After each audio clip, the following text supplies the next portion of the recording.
ito na po. Kami po ni Nelson tumanggap po ng bilin bilang mga kaanib po sa Iglesia ni Cristo at sa atin hong mga kababayan.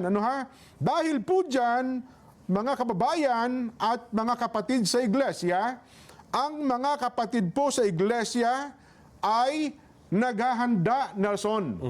Ulitin ko po ang mga kapatid po sa Iglesia ay naghahanda na magsagawa po ng rally. Magsagawa po ng rally upang ipahayag sa lahat ng mga kinauukulan na ang Iglesia ni Cristo ay pabor. Pabor po sa opinyon ng Pangulong Bongbong Marcos na hindi sumang-ayon sa isinusulong ng ilang sektor na impeachment. Dahil maraming problema ang ating bansa na dapat pong unahin ng ating pamahalaan.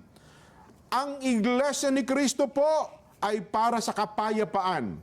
Ayaw namin, ayaw po natin sa anumang uri ng kaguluhan na manggagaling sa kanino mang panig. Ngayon pa lamang po, mga kababayan, ay nag-uorganisa na po ang mga lokal sa buong iglesia para magkaroon ng mga malalaking pagtitipon. Nelson, para ipakita po at ipahayag, ito pong binabanggit namin na pabor kami sa opinyon ng Pangulong Bongbong Marcos na no to impeachment. Dahil ang daming ang problema ng bansa, hindi ba? Ang dapat po nating unahin, ang problema ng bansa na mas malaki. Yes. Hindi po ang impeachment.